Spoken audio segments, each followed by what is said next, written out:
A very pleasant good evening to you wherever you may be. Thanks for hanging out a little longer with us tonight. It's a little later start to 615 Preps Live, but we are on the air and live. So going five wide tonight with Joe, Scott, Tyson, and Cam.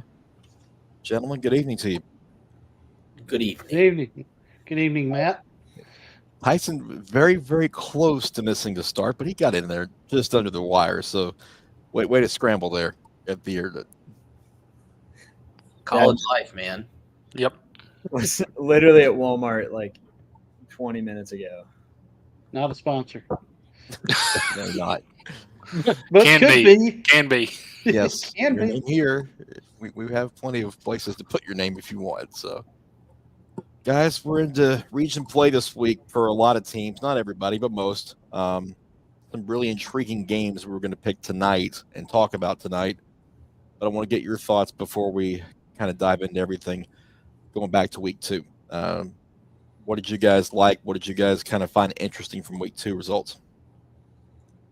Lipscomb Academy kind of shocked me with how they didn't get the win, obviously, but they pushed Thompson to the end, and I was really impressed by that. Their offense seemed to finally get in gear, which was nice.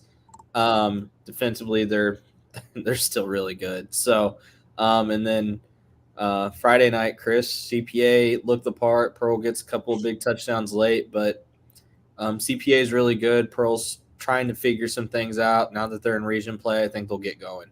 Yep. I have to agree with that. Rumors of Centennial's demise are a little premature. I was really surprised with how well they played against Summit in a game where they really needed to break out, and they did it.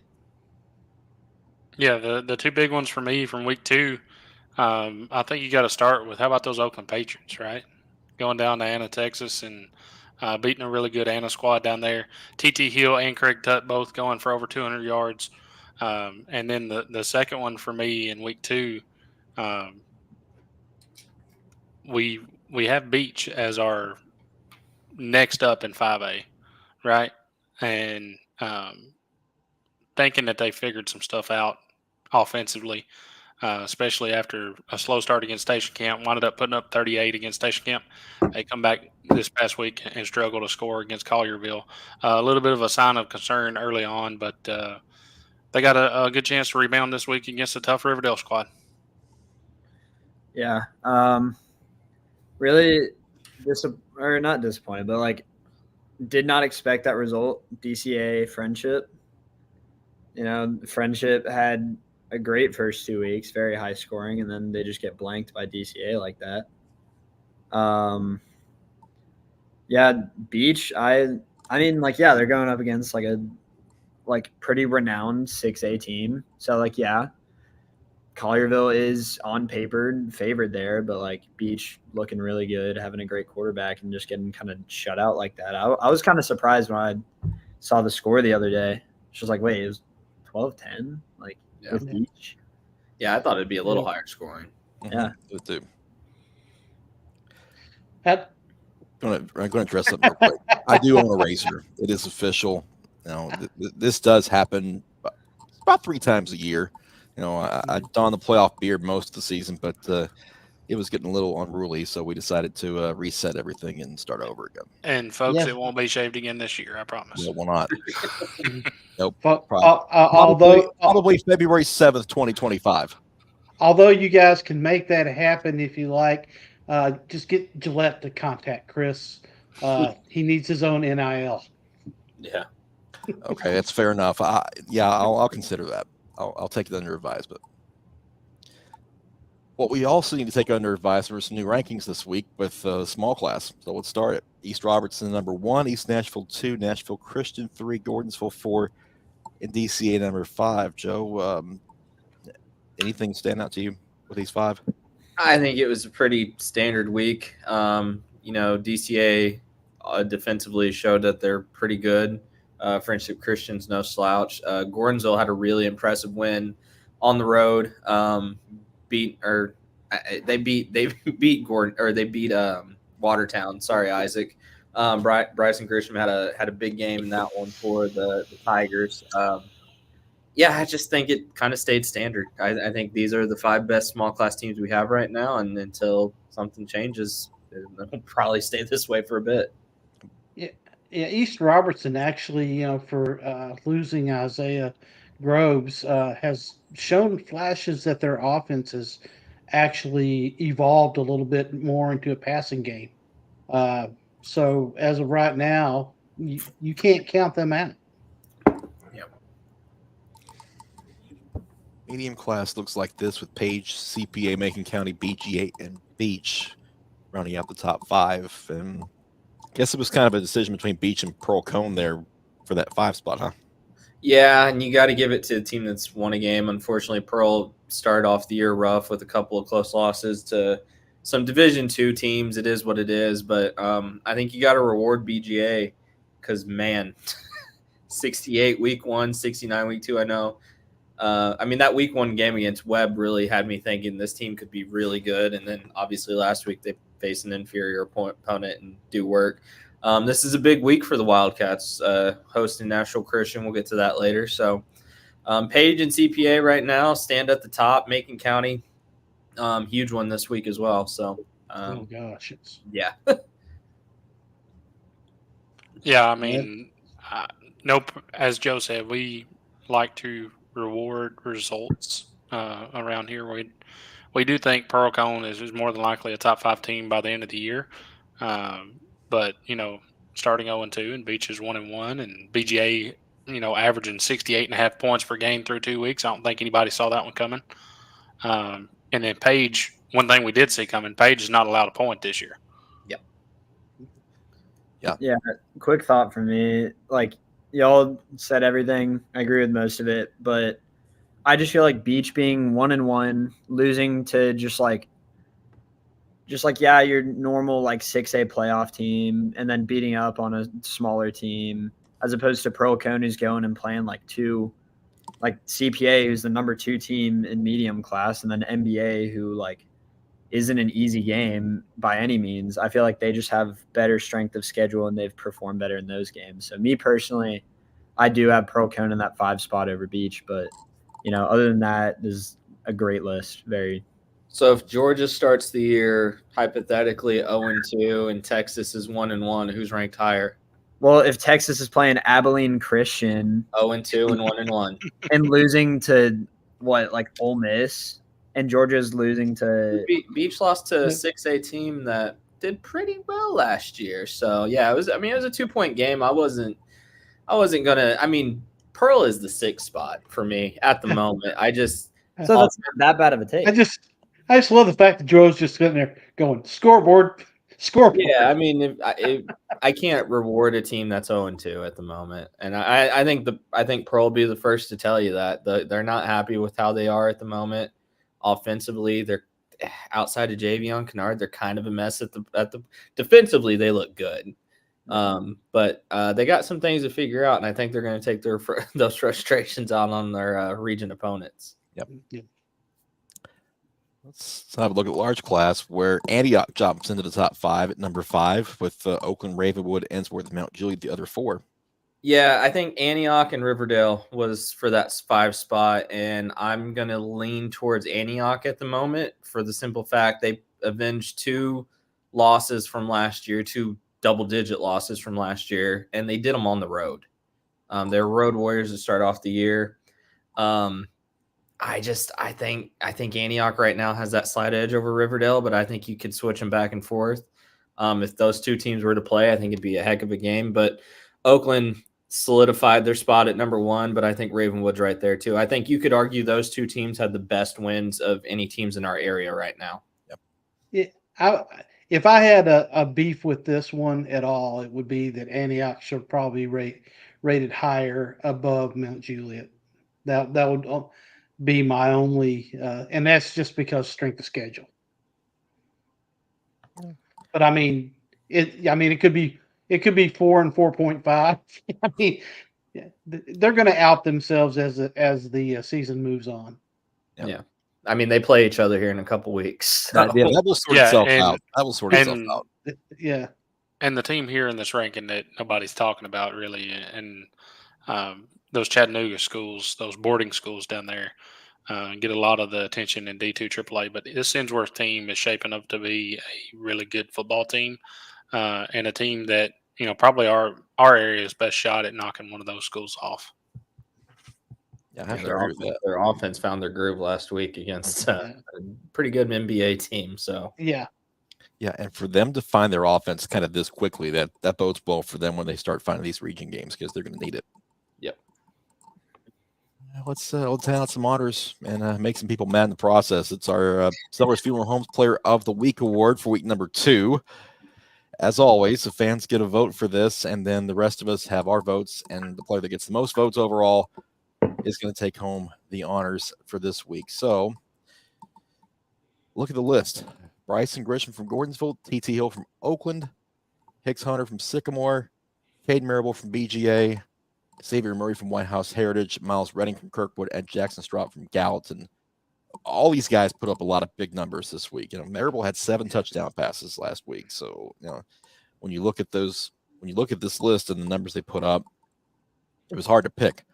But the fans decided, especially the Gordonsville fans, decided to show up. 29.1% of the vote went for Bryson Grisham. But most of us are going for T.T. Hill for the simple reason that that game at Anna and him taking over the second half was something else. Yeah, I mean, they went down to Texas, mind you, and played the defending 4A state champion, who, if you feel so inclined, go back and watch a replay of that game. It's on YouTube. Anna's really good. They put up a lot of points against a really good Oakland defense, and TT and Craig Tutt. Mind you, Craig Tutt had himself a game too. I think he and TT finished 2 yards off of each other. TT just had 4 touchdowns. I mean, he took over in that second half. A lot of great performances last week, but man, that to go down to Texas and beat the defending 4A state champion down there in the way they did, that's impressive. I mean, you can't top that. Do exactly what Joe said. Watch that game, and you will see why T.T. Hill was deserving of that this week. First half, Oakland was not playing well at all. The second half, when they put T.T. Hill in the Wildcat, they could not be stopped. And a lot of that was T.T. Hill making the reads, running that read option out of the Wildcat, and he literally took over the game. And Craig Tutt was right there with him because they couldn't focus. That right there was a masterclass in coaching by Kevin Creasy. Thank you. Blanked out. But I mean, that was deserving. All these guys were deserving, but that one was just the most meaningful performance, in my opinion. Yep. If I had to pick somebody, if TT hadn't done what he would have done, my vote would have gone to Grisham, just because. Same. I mean, to do that against Watertown, a rivalry game. I mean, he took over that game, but just you look at the situation. Going to Watertown's one thing, going to Texas is another. Yeah, it would have been Grisham for me too. I mean, Gordonsville needed all of it. They wanted up winning by a touchdown in a close rivalry game. But yes, y'all said it. T.T. Hill, it was the emotion for me, being able to go to Texas, and that's the first time I've seen T.T. show the emotion out on the field, and it kind of looked like a dangerous aspect for teams that's got to play the Patriots this year. Scott, you want to respond to that comment by Matt? I would, but he's got a point. I mean, I will say, I just drew a blank. You're right. Old age is coming for all of you. What were you saying, Tyson? Scott, you paused way too long between your statements. Jeez. He's got a little bit of lag. If we're like, obviously TT Hill's my pick, but if we're looking like straight off stats, big shout out to Hicks Hunter, 270 yards on 19 carries, and then also Xavier Murray, 403 passing yards and 5 total touchdowns. I don't even care if they lost. That's an insane stat line for any level of football. Yeah, that's a sophomore, folks. So if you get a chance to go Oh see my. White House Heritage, go see Xavier Murray. Yeah, there's a lot of great performances in week 2. I mean, again, like shout out Caden Marable. I mean, 16 to 22 passing, 319 yards, 7 touchdowns. You know, that's impressive. In a lot of weeks, would probably win it. But when you consider, a player on the team with the best win of the year having being the player of the game, it's kind of hard to shy away from TT Hill. So, congratulations to TT Hill. He is our Sellers Funeral Homes Player of the Week for week number 2. Now it's time for find out who our line of the week was. Fans are going to vote for this one all by themselves. So let's go with the finalist. DCA's defense held Friendship Christian to 187 yards of offense, forced 2 fumbles, and recovered 1. They won that one 15-0. FRA's defense let Franklin have 100 total yards, recovered a fumble, and had 5 sacks in that 27-7 win. Nashville Christian's defense allowed -1 yard of total offense, forced 5 fumbles, and recovered 4 in their win at Innovation Academy.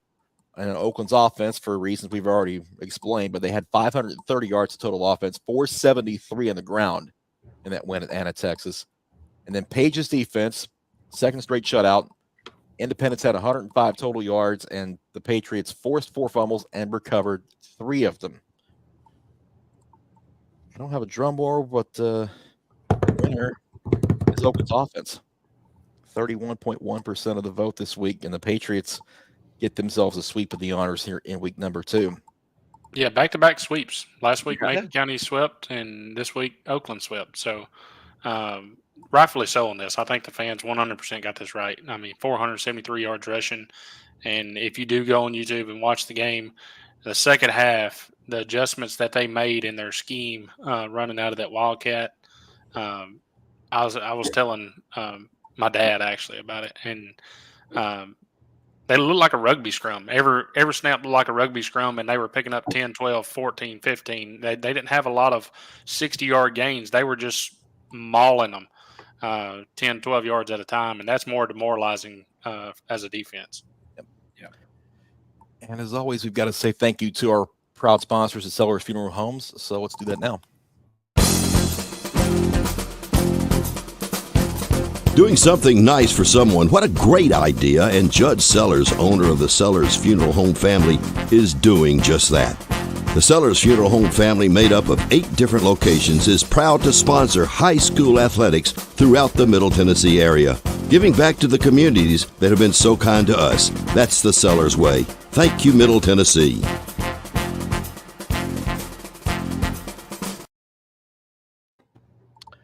All right, now let's pick it up into what we've got this week for week number 3. Pretty good slate of games on tap, several regions showdowns, but the one we want to talk about for a minute is Nashville Christian at BGA. Because, fellas, this could be a track meet with these 2 teams. Yeah, I hope you got your running shoes on, Chris. Hydrate, man. Hydrate. Yeah, I mean, both teams scored 69 last week. Is that right? Yep. So, yeah. Nice. Yeah. And BGA scored 68 in week 1, and that went over Knoxville Webb. So, yeah, I may have to change shoes at halftime. Yeah, this was a game BGA actually won last year. I think it was like 38-23. I was kind of I forgot that they had even played last year, and then I saw the score, and I was like, given BGA what they had last year, kind of shocked to see that they actually picked up the dub in this one. But it's going to be a lot of points. You got 2 really good quarterbacks in this one. Obviously, we know about Jared Curtis, but Caden Marable is having himself a year. He's got a really good wide receiver in Arnett Hayes, who's a standout basketball and football for the Wildcats. It's going to be a lot of points scored in this one, Chris. I hope we get some good highlights off of it you can send me. Yeah, and should get some. One of the wild cards in this matchup is Bryson Holt going to be able to go for the Eagles. Believe he started the year battling a hamstring injury. I know he didn't play against Davidson Academy in week 1. Not sure if he played last week against Innovation. But if he's able to go, that gives Jared Curtis a go-to weapon that most teams in D2 single A are going to have to fear all year because Bryson can absolutely fly. And of course, TJ Ward, the transfer from McGavick, he's out until I think it's week 9 when he'll be eligible. So, yeah, it's we'll pick this game here in a little bit, and if we had an over under on that, 75. 75, yeah. Ashing the over. Yeah. It'd be more like a lot of college games. It's going to be a lot like Colorado, Nebraska this weekend. Yeah. Yeah. If I'm asking anybody out the game if they, if they have they can provide Chris with oxygen, or maybe just some cold water or a nice towel or something. Have mercy on the man. I think the weather's supposed to be decent Friday night. We're not going to be dealing with blistering hot temperatures, so yeah. It ought to be nice. So I will take a second pair of shoes to change into at halftime pause in case I wore these first two out.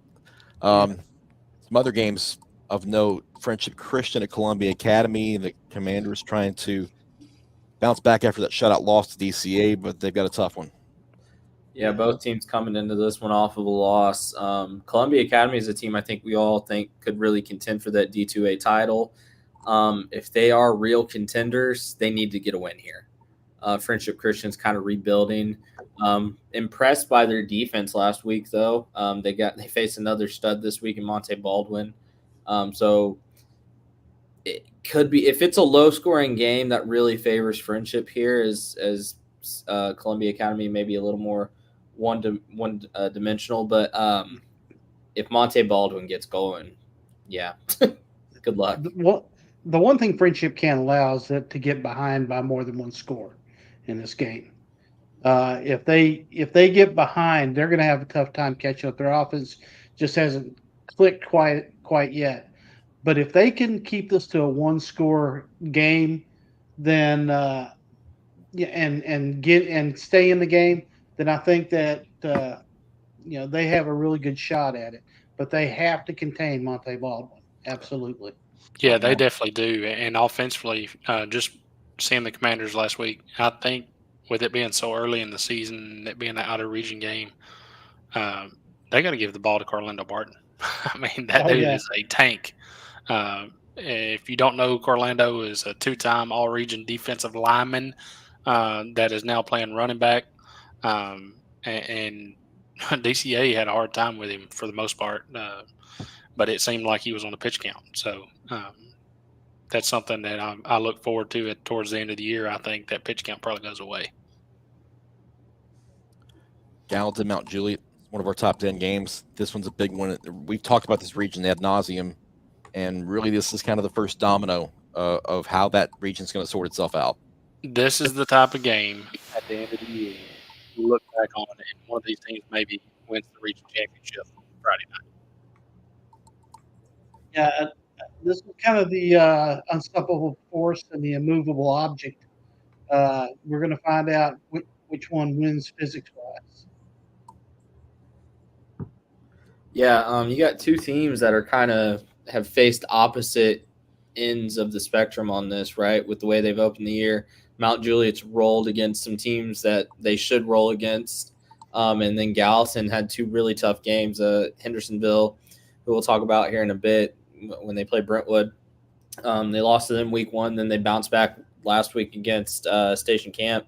Good Station Camp team, especially on the defensive side of the ball, but they put up 42. So, is Mount Juliet playing inferior teams? Is that going to come back and bite them against a kind of battle-hardened Gallatin team already? Or, we'll see how it goes. These teams played a really good one last year. Cam will be at this one Friday night, and I'm expecting a great game here with two really good teams.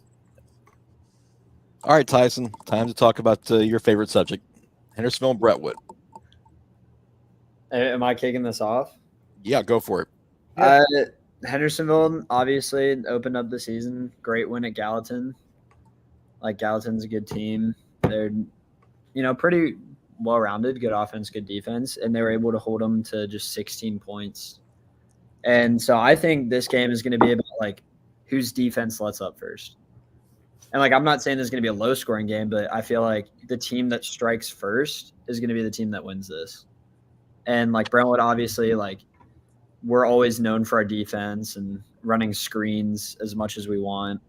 And I'm not going to make too many comments on the offense because I know I ruffled a certain quarterback's feathers, but that's neither here nor there. Cannon, if you're there, prove me wrong, please. I would actually love to see that. It would make me so happy to see you go ball out, man. Yeah, Hendersonville, I know last year, big blowout. I don't know if anyone really expected that. No. But Hendersonville's better. Brentwood admittedly is worse than we were last year, and so I feel like this could really go either way. I do think Brentwood, kind of like hits its stride like we did against Blackman, and I feel like we like get back into that groove. And you guys watched Notre Dame, Texas A&M on Saturday, right? It was kind of a defensive rock fight. Yeah. Tyson, you were watching Austin Peay get blown out. That's what this game's going to be. It's going to be a defensive. It's going to be a rock fight.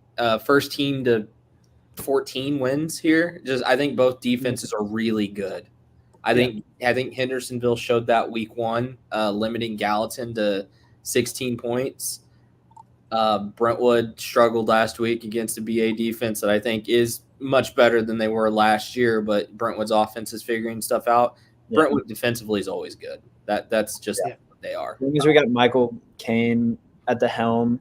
Yeah. I'm not going to go through and list all of our position coaches, but each one of them knows what they're doing. And then we got Kai Micatrato, absolute beast, great kid. He's doing a lot for that defensive line. Like when I was there at practices, like he was almost coaching the entire D line. And I feel like with him pouring as much as he can into that D line, they're in a great spot. It's going to be a good game. If you like defense, I think this is the game for you. Watch it be like 45-32 or something like that. Or 43-6. That's the way it works. Yeah, that's how it goes. Talk some offense this next one, JP2 and CPA.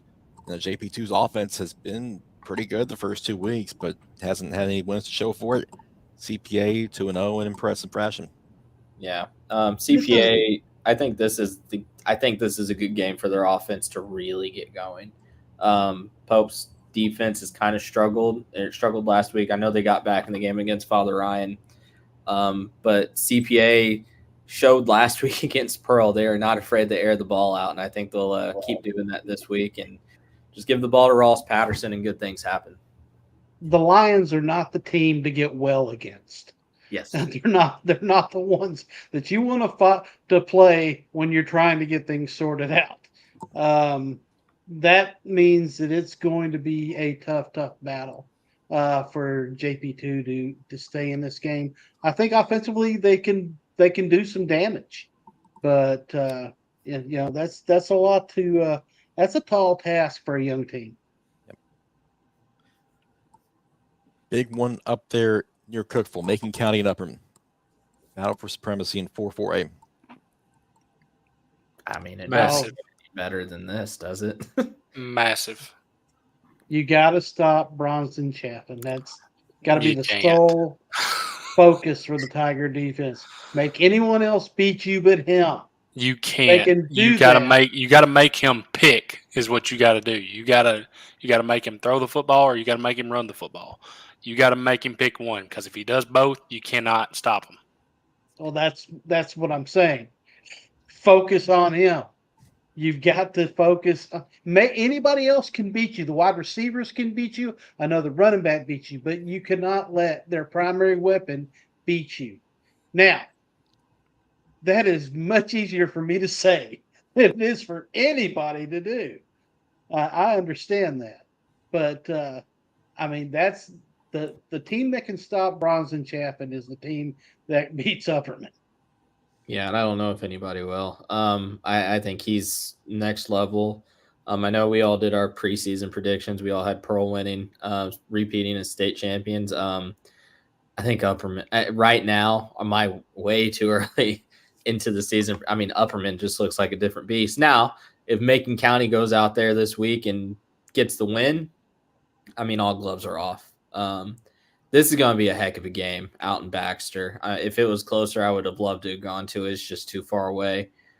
This game is what high school football is about. I mean, I can't imagine what the atmosphere is going to be like. Oh, it's going to be crazy. If you're not going to a game, tune in to our friends up at the Upper Cumberland Reporter. They're going to be live streaming it as their game of the week. Yep. But yeah, it's going to be a massive game. Was able to speak with Coach Shoulders after their game against Westmoreland, and I just told him straight up, I don't think that either team takes both this year. I think this is a split this year. So if you are the Tigers, you would definitely prefer to lose this Friday, unfortunately. I'm going to pull Tommy's comment up here to set up the next game because he wants to get some love from Marshall County. Well, Marshall County's going to station camp. Yeah, great contest. I think that this is the early insight for the number 2 spot in that region.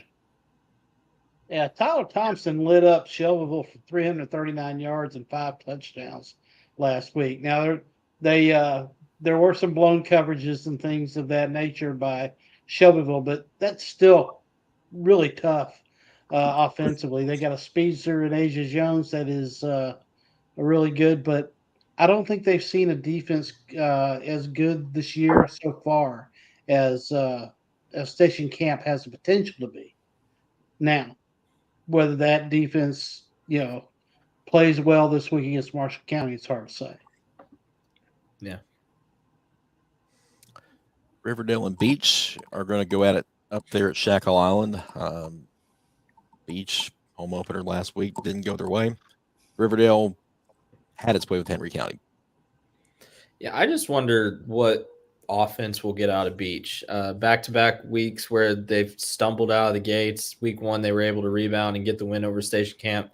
Last week, they could not do that against a really good Collierville team. Can't do that again this week against Riverdale, who seems to kind of be getting into a stride now. I kind of, broke down each of the games, and you can read those on our website, but Riverdale's kind of flying under the radar, which I'm sure Coach Kreisky's happy about. They got a really good running back in DJ Taylor. That defense for the most part, shut down Henry County last week, and this is another game where they're probably hoping to flex their muscle a little bit and say, look, everybody's talking about Oakland. We're still pretty good. So it's a big game for the Warriors. Yeah, I think this is a measurement game for both teams. I think this is going to be a telltale sign of where these two teams are at. Yeah, but before the show started, you brought up that Caden's got to carry the ball. Their quarterback's got to carry the ball for Beach. That was the only weapon that really Henry County was effective with against Riverdale was quarterback draws. So you're absolutely right. I think that they're going to have you may have to have that 50-50 balance of the quarterback running, quarterback throwing to get in the game against Riverdale. Yeah, I think there's with a talent like Caden Powell, as big as he is, as good of a passer as he is, there's no excuse why he's not a 100 guy. He should have 100 yards rushing, 100 yards passing every Friday night. One more game to talk about in this segment, Summit and Green Hill. Joe, you'll be over there for that one.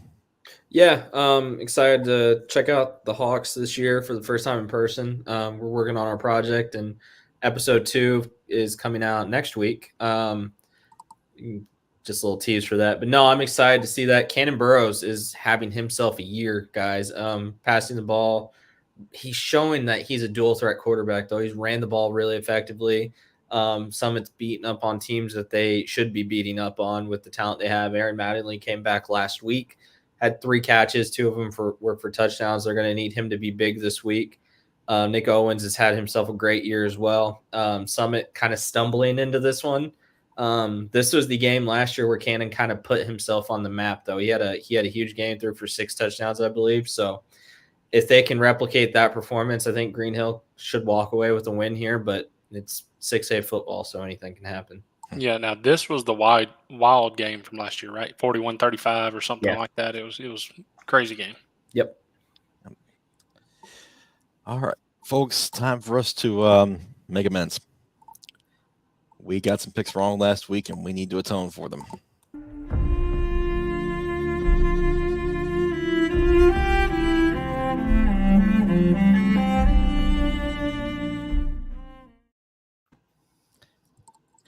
And leading us off this week, yours truly, because when it came to CPA and Procom, I got it wrong. And we tried something a little different to confront the man himself, Ingle Martin, about my indiscretions.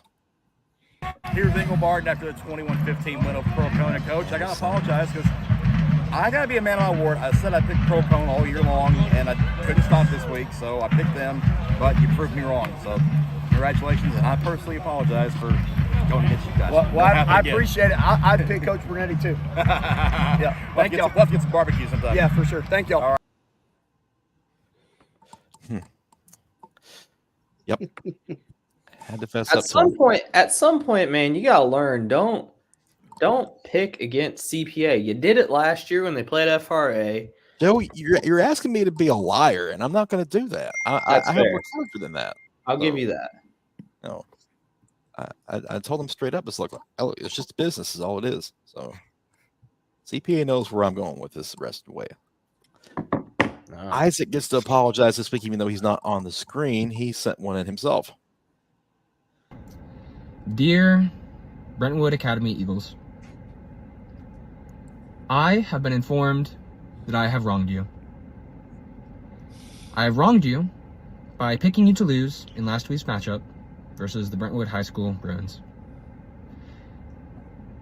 I doubted you. I doubted you like Edward Norton's character doubted himself in the famous 1999 film Fight Club. I doubted your defense. I doubted your grit. And I doubted your ability to play in close games. But I have been served my crow. It's time to eat it.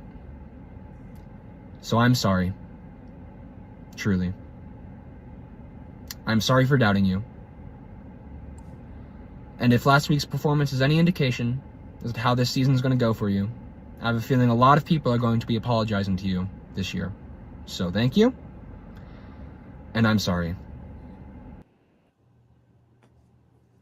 Car apologies from Isaac are going to be such a mainstay in this show going forward. Well, we talked about this off air that Scott may have some competition. I'm going to give him a chance to have a rebuttal with his apology first. Oakland. Oh, I'm so very sorry for the premature burial. I threw dirt on you. I did. I threw dirt on you. You were far from dead, and I threw dirt on you like it's a corpse. So I have to be a man of my words. This dirt represents the dirt I threw on your team. And to show my heartfelt sorrow, I'm going to eat this dirt.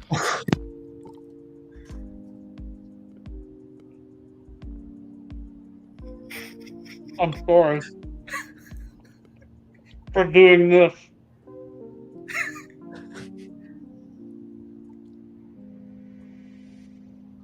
Scott, where did you get the dirt?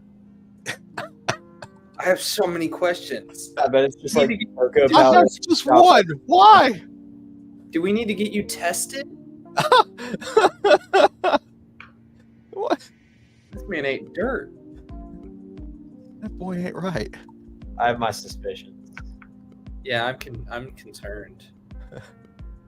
I ain't concerned. You're still breathing, Scott. That's good. That's good. So. Yeah, but I'll be picking this out of my teeth for weeks. That was interesting, Scott. I was not expecting that. I thought he was going to shower himself with it. I did That's too. what I thought too. I was hoping. I was like, at least take off the headset. All natural and organic. Yeah, I mean, it is. There you go. Microplastics. Isaac has conceded. Yeah. Isaac has conceded. Wow. We may have to retire this segment after that. I don't know what else we're going to do. How do you top that? That was... Yeah, I ain't even going to try. I mean, do we just cancel the rest of this? What do we do? Yeah, that's fine. I don't care. I don't Oh, know. hell no. You guys are apologizing. Every one of you. I ate dirt for you. All right. I don't know. A bit. Someone's got to go after that. I'll go because people all will right. forget it. FRA. More specifically, the young man at the Lipscomb Academy Thompson game who plays for FRA. And I'm sorry I did not catch your name, but just FRA in general. I'm sorry. I jumped onto the Franklin bandwagon way too early. I'm a fool. I ain't gonna eat dirt because I'm not crazy like Scott. But you guys made me look wrong. Just a dominant win last week. You guys proved that you're the real deal. I shouldn't have picked against you just because I love the view from your stadium anyway. That's just foolish on my part. Just know that I am truly sorry. I'm not sorry enough to eat dirt or do a car apology, but I am sorry. Well, at least you have more guts than the Florida State fan who decided he was going to eat poop. Yeah. Disappeared. Find that man. Yeah. Make him own up to it. Cam, I'm gonna give you the honors of going next. Yeah, got to go with Riverdale, right? Last week I picked Henry County to go to the Borough and win a game at Riverdale that most teams don't get a chance to do. Riverdale was replacing a lot off last year's team. You guys proved me wrong. You come out and you played a really good game, dominated that game, and you've proven yourself as still being one of the best 6A teams in Middle Tennessee. And for my poor judgment, I apologize.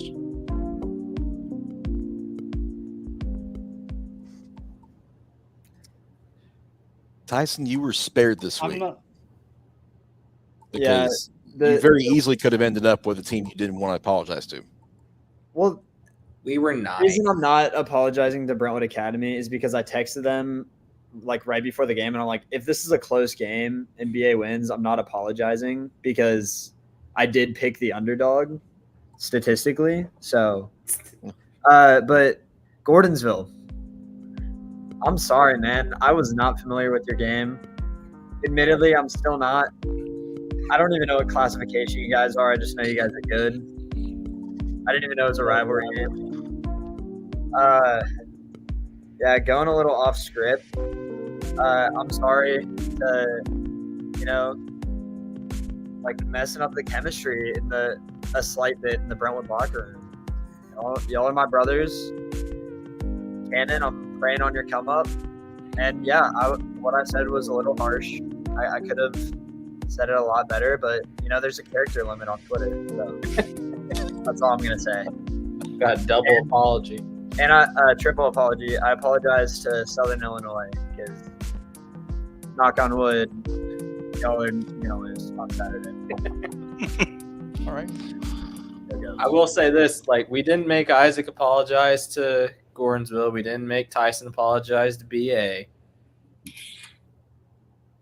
And for the record, KJ would have apologized to Ensworth had we had time to get his in, but his schedule may be even busier than Tyson's. Yeah. No, Matt, we're not going to talk about Riverdale's turf because I'm not eating it. It does look really good. I have not seen looking it up. Quick break, then we're going to make some picks. Back in a moment.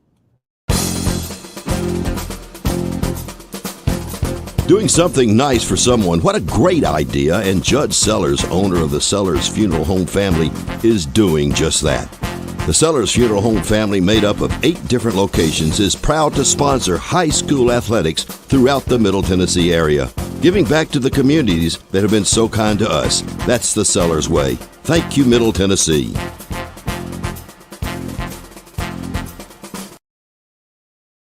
All right, and from the apologies down to the actual picks for week number 3, it's time for what you got.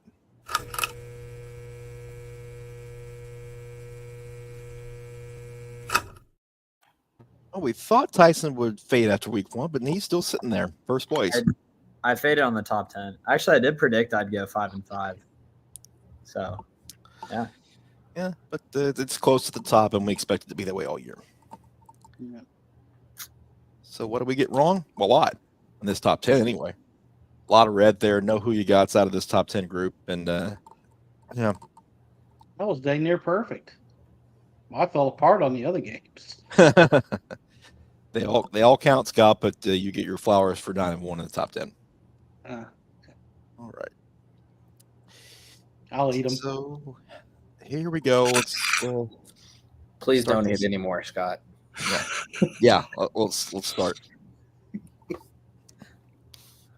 Let's see. Friendship Christian and Columbia Academy is going to start us off, and let's see. And fans are going with Friendship Christian or going with Columbia Academy this week. Okay. Let's talk about it. Joe, you have taken Columbia Academy as well, 28-20. Yeah, I think Monte Baldwin a little bit too much in this game for Friendship. Columbia Academy is looking for some revenge after last year where Tyson Walcott kind of ran all over him. Now they're kind of in that driver's seat with the standout running back of their own. So give me the Bulldogs. I think Friendship keeps it close, but yeah, CA with a big win here. Hey, Walcott's across the hall. Should I go grab him? All right, so Joe's got 28-20. I've got 23-14. Yeah, for a lot of the same reasons. I think Columbia Academy, Monte Baldwin, they kind of get it going this week.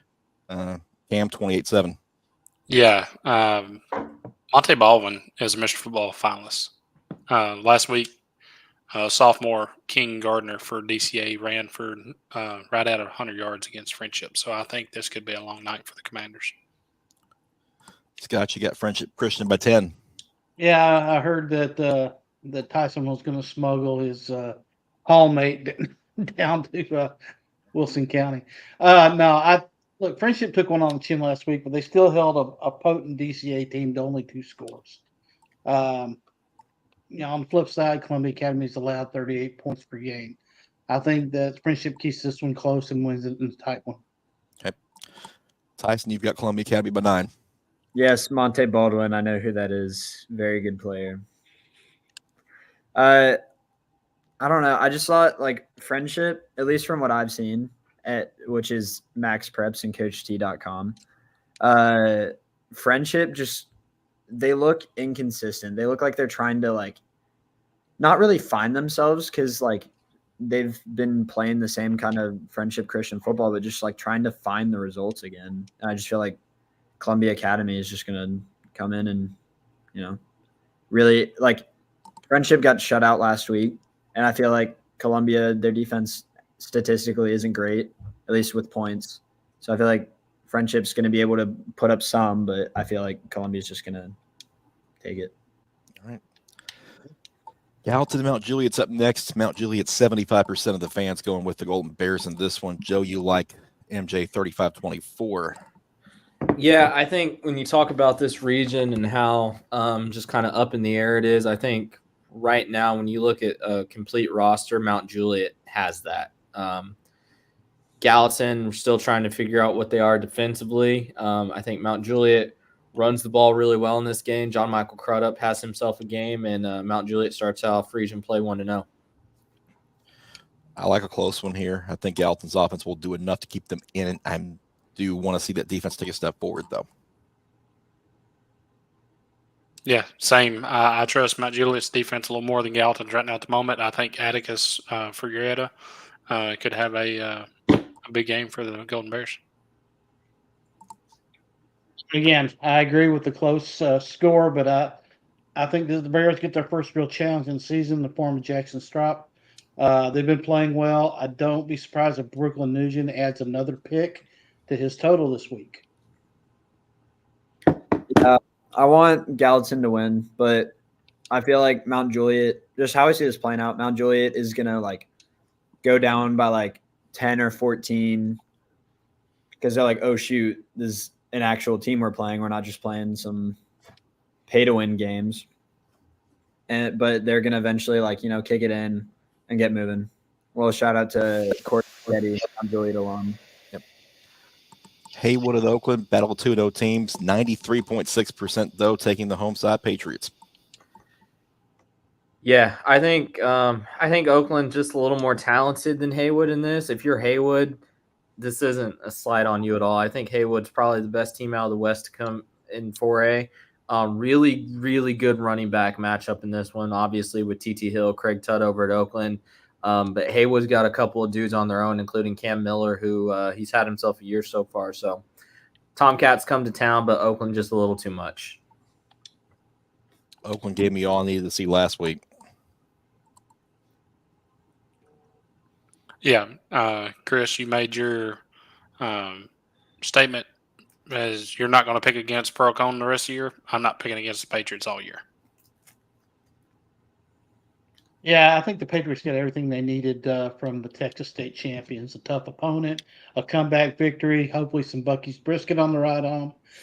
This team discovered another level, and they know how to overcome now. And I think that the Tomcats picked the wrong week to come to town. Yeah, more of a sliced brisket as opposed to the pulled. But there are like maybe 3 6A teams that can hang with Oakland, let alone a 4A team. That's all I got to say. Nothing on Haywood. Hendersonville at Brentwood. Brentwood 67.7% of the fans taking the Bruins in this one, Joe. Close one, but you got Brentwood as well.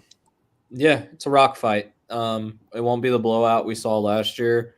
Brentwood's offense isn't as good as it was last year, but they still got some pieces, and I think those pieces do just enough to get the win here. I almost took Hendersonville here, but I do like Brentwood a little bit more at home. Yeah.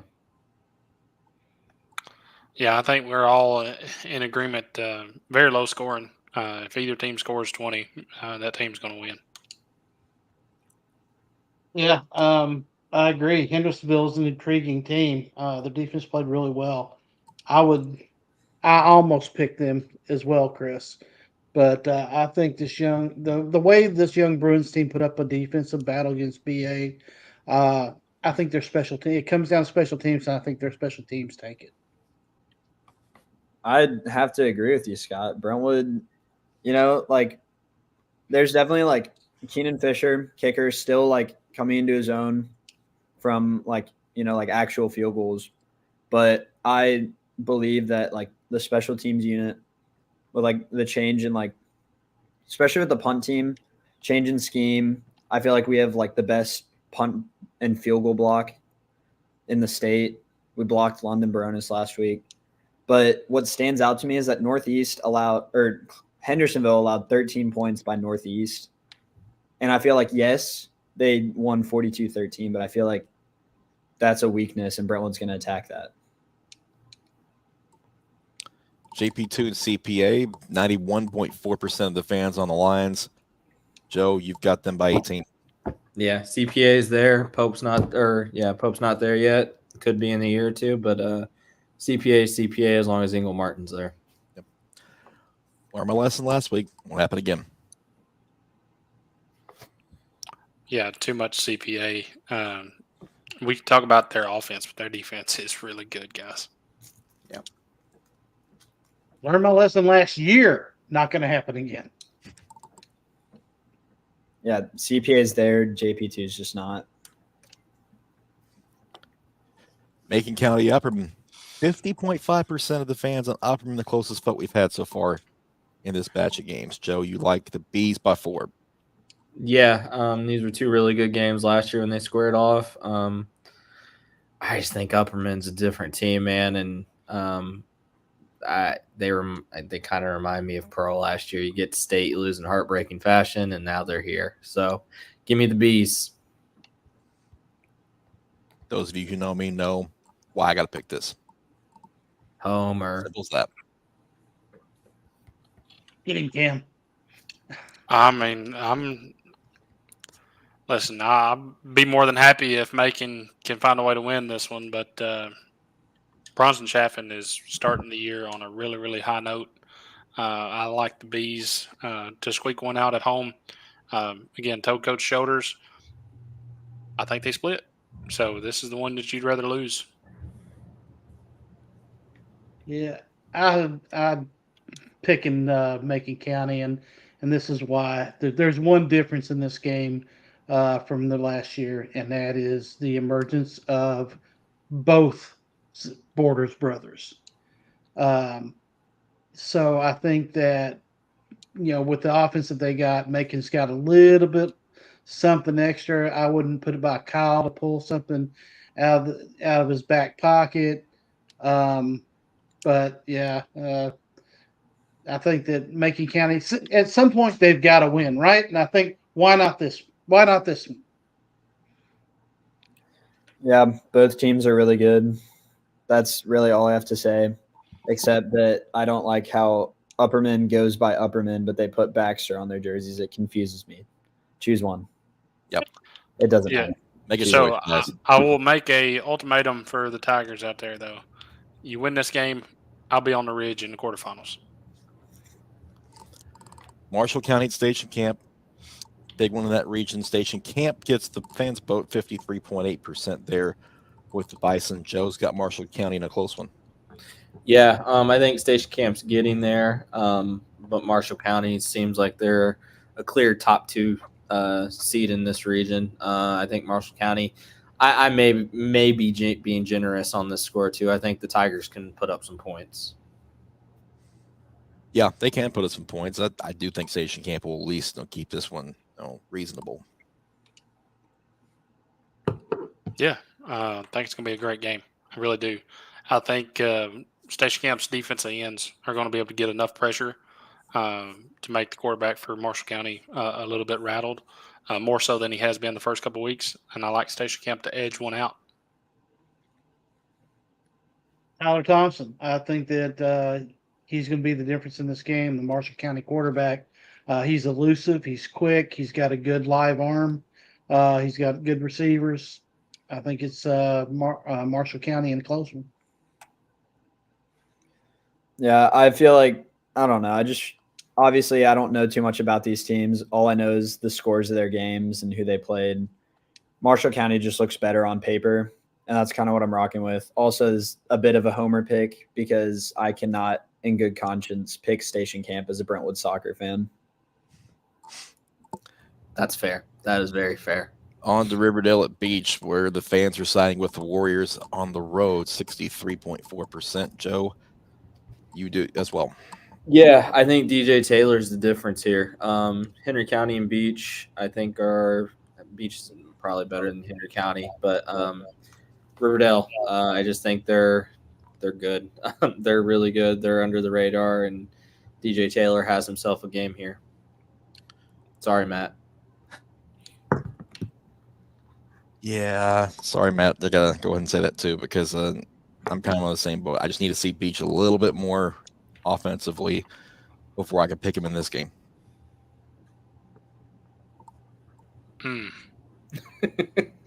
You apologize to Riverdale and then you bring against them. What can I say? There goes that man again. I think Beach finds a way to get it done on Shackle Island. I think this is going to be the story for Beach this year. I think they're going to be in a lot of low-scoring, close games. Defensively, I like Beach in this matchup because last year, as potent as Riverdale was on offense, they held Riverdale to 16 points last year. So this is actually a reverse score from last year. So You may have gotten yourself unshadow banned from there for that pick. Yeah. On the other hand, still banned. I think that anybody's going to hold Beach to under 14 points again? Likely not. But that Riverdale defense is something else. Watching what they did, how they really took it to Henry County, I think that Riverdale's defense is just next level. And I just have to go with Riverdale because I've seen good ball out of them, and we haven't quite seen it yet out of Beach. Yeah, Riverdale beat a good 5A team last week. They're playing another good 5A team this week. Yeah, Beach is better than Henry County, which is why I think this game is going to be closer. But Riverdale is, if Oakland wasn't here, they'd be a contender to come out of the mid-state in 6A. And, Beach just hasn't really figured it out yet, it seems. Summit and Green Hill, 79.6% of the fans on the Hawks. Joe, you're going to be there. You've got the Hawks big. Yeah, I think Green Hill's rolling. I do think they're better than they were last year, especially on the offensive side of the ball. And Summit just last week was really alarming to see how bad Centennial beat up on them. Give me the Hawks big. Aaron Mattingly has himself a night. It was eye-opening to see what Centennial did to Summit last week. I'm going to give them the benefit of a doubt in a close game here, but I got to see more, or else I'm off the bandwagon here. Yeah, I think Green Hill gets it done, and honestly, I think this is probably a late score from Summit to make it look a little bit closer. Summit's just one of those programs. We talk about the programs that have had success that they just kind of spinning their wheels. Yeah, Green Hill's done what good teams do against teams they should beat them badly. Nick Owens, Jr. is averaging nearly 8 yards a carry. Aaron Mattingly's getting healthy.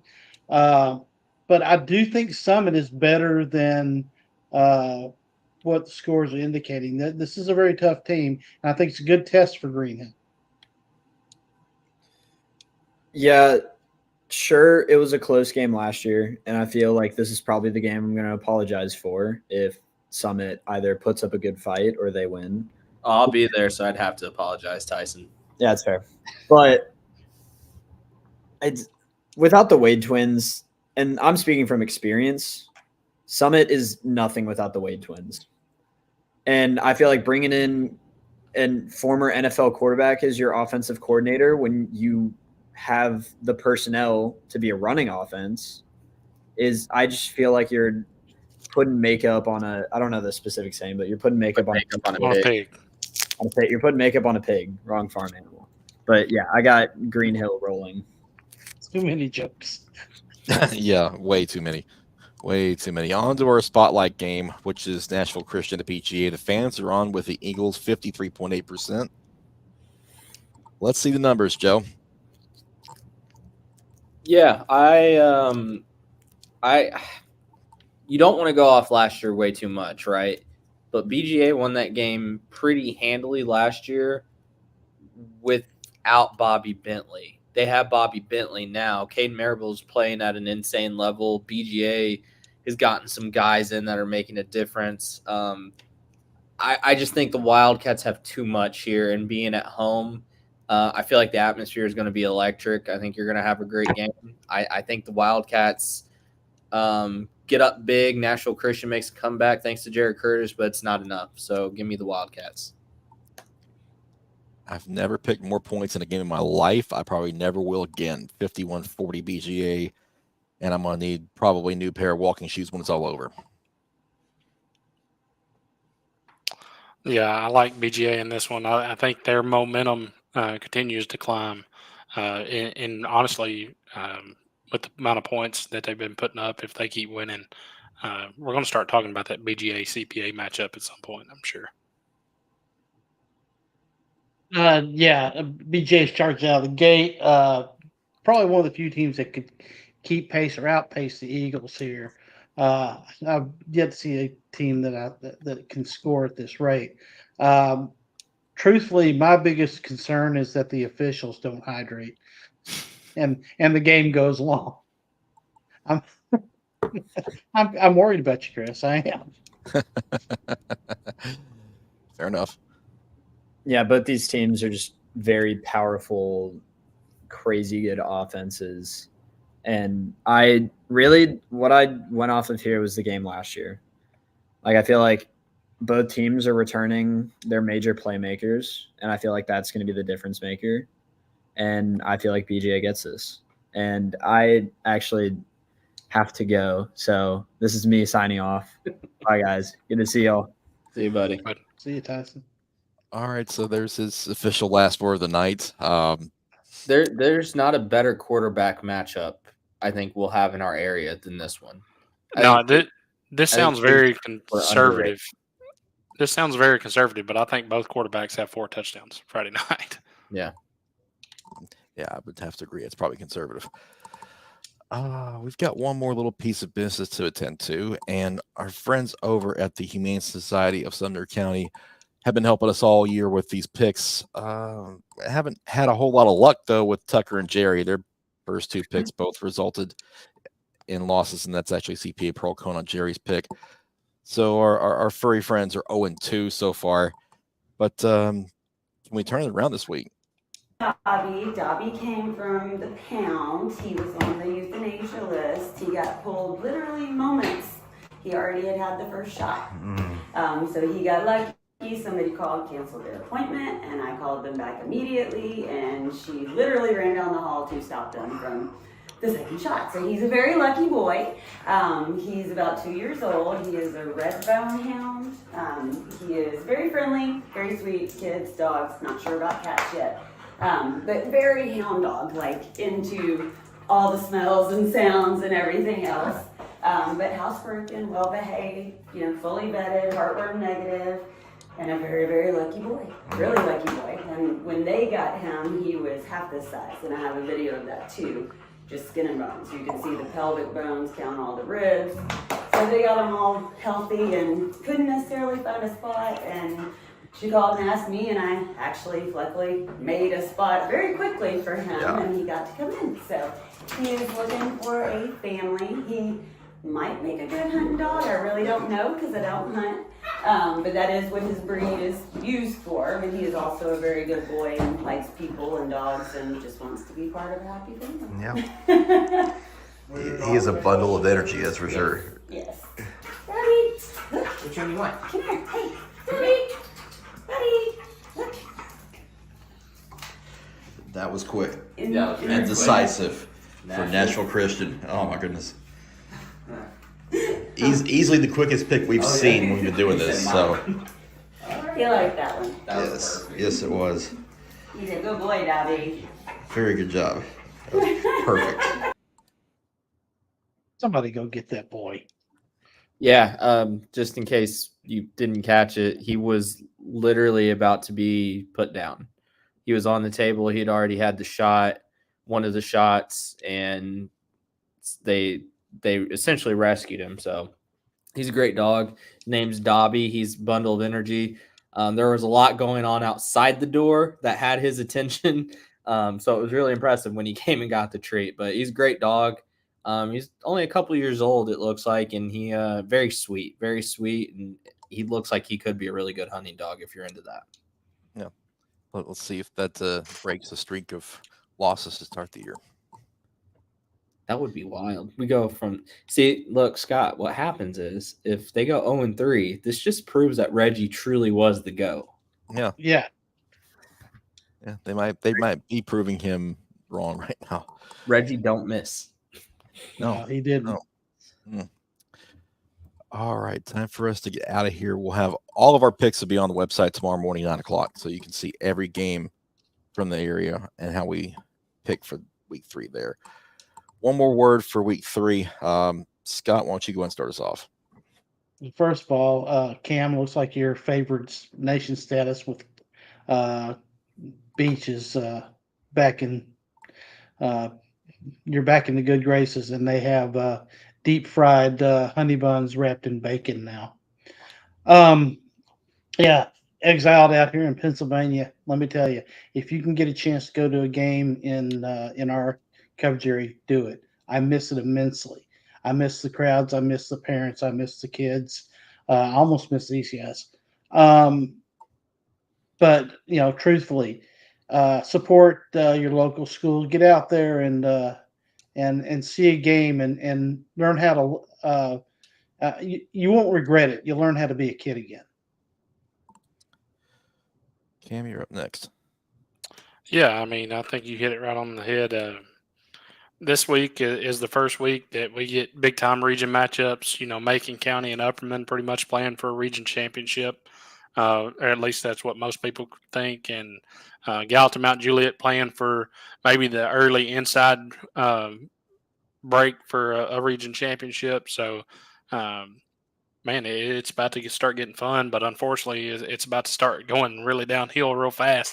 It feels like the regular season, once it gets in the middle, it's before you know it, we're going to be talking about playoffs. So enjoy every Friday night. If you're a senior on a team, take everything in: the pregame, the game, the postgame. Enjoy your friends, your family. But yeah, if you're spectators, just be mindful of everything, man. I mean, there's no reason to cause a scene on a Friday night for anything. It's about those kids that's on that football field, and be respectful of that. Yeah, Cam will be at Mount Juliet Gallatin Friday night. Chris and I will be at Lost and Stratford tomorrow night, and then Chris is at our game of the week. I'll be at Green Hill Summit Friday night alongside Isaac.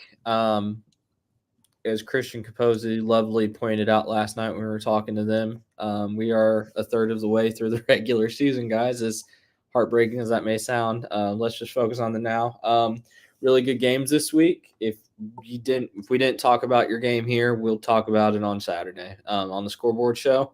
Stats, get us your stats. Have your coach email us your stats. If you get highlight plays like one-hand catches, big runs, big hits. Send that stuff our way, so we can get it posted to really highlight these kids. And yeah, let's enjoy another week of football, and maybe we might get some fall-like weather this Friday. I'll take this moment to do the business part of the business because sponsor-wise, obviously we're thankful for Sellers Funeral Homes to sponsor this show and our Player of the Week, but we're still looking for more, and we want to do a lot more things with this. We cannot do it, however, without your help. So if you know somebody who's a business owner trying to get their message out, put them in touch with us because we can promote them on this platform. You know, we own this. There's no corporate overlord that's over our heads telling us what we can and can't do. We make the rules. We call the shots. So however you want to promote your business, talk to us. We have packages that can fit your budget, whatever you need. You know, we're here for promoting high school football in this area because it's a growing area. It's pretty good business too. It's a heck of a lot of fun, and having your name on it's not a bad thing at all. So that's my soapbox for the week. And obviously we've had a really fun show, and it's going to be a really fun week for a lot of football around the area. So another reminder, 9 o'clock Saturday morning, 615 Prep Scoreboard. We will have those scores and highlights like Joe said. And yeah, go out and enjoy it. So for Isaac, for KJ, for Tyson, who had to dip early, Scott, Joe, and Cam, I'm Chris. We're out. We will see you guys Saturday morning. Enjoy week 3, everybody.